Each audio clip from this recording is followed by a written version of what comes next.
Coba niatkan menghafal Quran itu minimal untuk membahagiakan orang tua kita, ibu kita. Niatkan. Itu motivasi terbaik. Itu ada di Quran surah ke-13 ayat 23 sampai 24. Di hadis Nabi riwayat At-Tirmidzi nomor hadis 2015. Saya mau katakan gini ya, sebentar nih supaya kita paham betul gitu tentang kemuliaan orang tua kita ini. Dalam suasana kita marah pun pada orang tua, oleh Quran diminta untuk jangan sampai diungkapkan. Turun kemudian ayat Quran surah ke-31 ayat 14, paling kiri sebelah atas di mushaf. Wa wassaynal insana biwalidayhi. Bukan itu yang penting. Itu juga penting, tapi yang paling penting hamalathu ummu wahnan ala wahn. Kata Allah, dalam suasana apapun kau sebagai seorang anak, aku wasiatkan untuk berbuat baik kepada kedua ibu, bapak ibumu, kedua orang tuamu, bapak dan ibumu. Kalau kira-kira engkau sedang gak enak hati, sampai lisan mau marah, perilaku mau berubah, kata Allah, pikir dulu ya, hamalatsu ummuhu wahnan ala wahnin. Kalau kamu pengen marah, pikir dulu ibumu yang tak pernah marah kepada kamu saat dikandung 9 bulan itu dalam kesulitan. Kamu mikir dulu, ibu kamu itu bawa kamu 9 bulan 10 hari dalam kandungan. Disebut di Quran surah ke-7 ayat 189, paling kanan sedikit ke tengah. Perhatikan di ujung ayatnya. Falamma taghasyaha hamalat hamlan khafifa famarrat bih falamma athqalat da'amallaha rabbahuma la in ataytana salihah lanakunanna minasyakirin.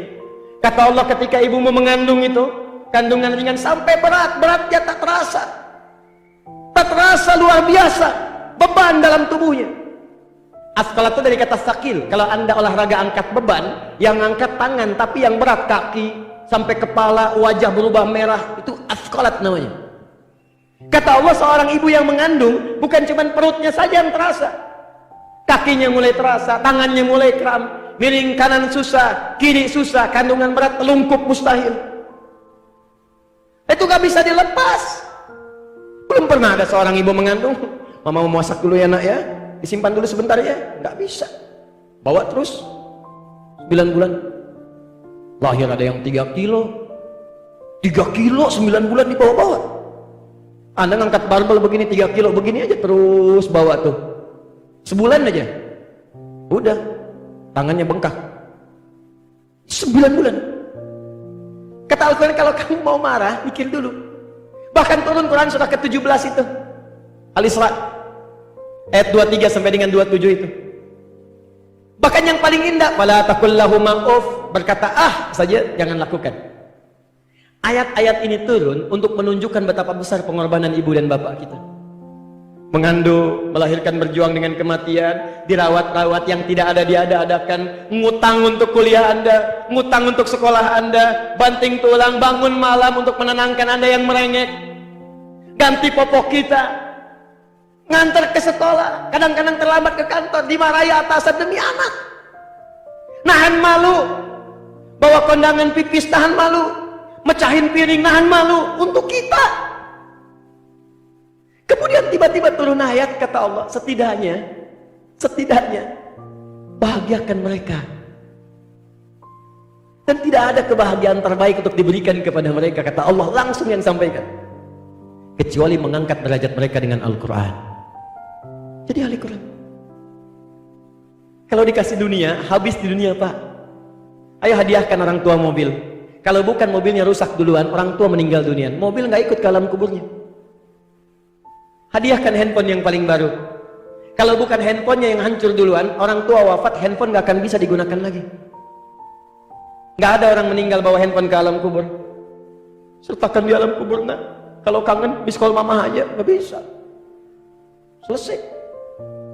Maka kata Allah, kalau anda ingin menghafal Quran, maka coba berikan motivasi terbaik, jadikan niat paling pertama menghafal itu untuk membahagiakan orang tua kita. Saya demi Allah Allah, saya katakan, bimbing anak-anak karantina ini. Orang tuanya sabar, mendoakan, ada yang suaminya sabar. Begitu mereka sudah pada hafal, bapak ibunya saya nggak tahu deh apa yang terasakan di hati mereka. Makanya ketika Anda sudah sampai pada kalimat minal jinnati wan nas, kalau orang tua Anda masih hidup, coba hubungi mereka. Katakan, "Ma, Pa, alhamdulillah Anda sudah hafal Quran, Ma. Insya Allah bisa ngasih mahkota." Itu bisa tunduk mengalir air mata sujud, seakan-akan mendapatkan sesuatu yang nggak pernah mereka peroleh. Nggak percaya silakan. Anak Anda 3 tahun nih Pak, Bu, ajarkan aja satu surat Wadduha. Anda pulang dari kantor banyak masalah, banyak perdebatan, pulang ke rumah sedang lihat anak kita baca Wadduha, Wadduha wal laili idza saja, akan diangkat oleh Allah semua kepenatan yang ada di kepala kita. Tiba-tiba dipeluklah anak itu, dicium-cium, digendong-gendong, seakan-akan gak pernah punya masalah. Saya kemarin di Bandung dengan Agim, sampaikan, saya punya seorang ayah luar biasa perhatian. Beliau mengajar di musola kecil. Saya dibawa dalam pelajarannya, beliau mengajar, saya tidur. Sekarang kami gantian, saya mengajar, beliau istirahat, tak pernah saya ganggu lagi. Kalau pulang itu digendong Pak, Bu, sampai ke rumah. Dan pernah saya pura-pura tidur untuk tahu apa yang ayah saya lakukan pada saya ketika saya pura-pura tidur. Tetap dijaga. Sampai rumah ditidurkan, saya tertawa. Ketika itu apa yang terjadi? Bukan marah, tapi mengajak bercanda. Sampai kami tidur. Tiba waktunya saya masuk pesantren. Ayah saya sudah komplikasi, sakit berat luar biasa, terbaring lemah di rumah sakit, untuk bangun pun sulit. Saya dipanggil mendekat. Saya pikir apa yang mau dikatakan. Tiba-tiba memeluk saya dengan erat. Samping ibu yang hadir di belakang saya waktu itu, beliau katakan satu kalimat yang sampai saat ini masih membekas dalam jiwa saya. Beliau katakan, "Nah, mohon maaf, apa nggak bisa nganter ke pesantren?" Masih minta maaf. Lalu tiba-tiba dokter datang mengatakan, "Ya mungkin seminggu atau 2 minggu Bu, saya nggak paham apa yang dibicarakan, masih kecil, mungkin analisis kedokteran dan sebagainya." Singkatnya saya ke pesantren, saya ke Garut. Tiba-tiba sepekan mau masuk 2 pekan, ada pengumuman saya diminta keluar dari kelas. Saya masih ingat subuh saat itu, masih pakai seragam putih hitam. Keluar, kakak saya sudah menunggu. Pembina saya mengatakan, "Adik mesti pulang." "Baik," saya bilang. Saya tanya kakak saya, "Bagaimana ayah?" Beliau nggak jawab. Sampai di Bandung, paman saya mengatakan, beliau di MUI sekarang di Jawa Barat.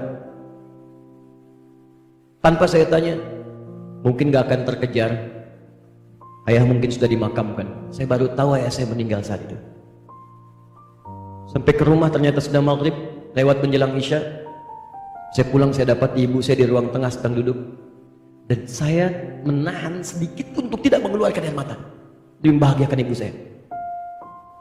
Saya peluk ibu saya temani tidur. Dan itulah terakhir saya melihat ayah saya di mimpi. Datang mengenakan kemeja biru, pendek, tersenyum. Kemudian berikan tangannya seperti menengahi kepada saya, lalu pergi. Besoknya bahkan baju-baju terbaiknya diberikan kepada sahabat-sahabatnya, kitab-kitabnya juga demikian. Tapi saya masuk kamarnya, saya melihat ternyata beliau sudah menyiapkan kitab-kitab yang justru itu dipelajari oleh saya di pesantren. Tapi ada satu yang menarik perhatian saya, yaitu mushaf berwarna biru yang diwariskan oleh ayah saya, ditimpan di tempat yang tertentu. Saya bawa mushaf itu keluar ke ruang tamu. Di satu duha saya menghadap ke arah kiblat. Setelah saya buka, kemudian saya katakan, "Ya Allah, saya sudah tidak mampu lagi membahagiakan ayah saya saat di dunia ini. Maka mohon berikan saya, ya Allah, taufik, bimbingan, kemampuan untuk menghafalkan Quran ini dan mengamalkannya, dan jadikan setiap huruf yang saya hafalkan melahirkan pahala untuk ayah dan ibu saya. Air mata saya keluar pada saat itu. Lalu saya mulai kemudian membaca tanpa terasa. Setiap yang dibaca masuk ke kepala, masuk. Saya tak bisa melupakan dengan ayatnya, dengan nomornya, dengan posisinya. Masuk begitu saja, masuk. Sampai pulang kemudian ke pesantren. Di situ diminta untuk menghafalkan 8 ayat. Saya diminta maju ke depan untuk membacakan ayat yang telah dihafalkan. Lisan saya nggak bisa berhenti mengucapkan Quran sampai 40 ayat terus dibacakan. Guru saya mengatakan, jangan nak, sudah selesai. Kamu duduk di sini, Bapak keluar. Berikan nilai kepada teman-teman yang ada di sini. Ayah, ibu, itu yang menjadikan Nabi mengatakan ridallahi fi ridal walidain. Ridha Allah itu kalau orang tua ridha Allah. Makanya penghafal Quran pertama kali ketika dia akan dihisab di hari kiamat, hadiah pertamanya diberikan kepadanya untuk disampaikan pada kedua orang tuanya. Ketika akan masuk surga, perintah pertamanya gandeng bapak dan ibumu. Kebahagiaan.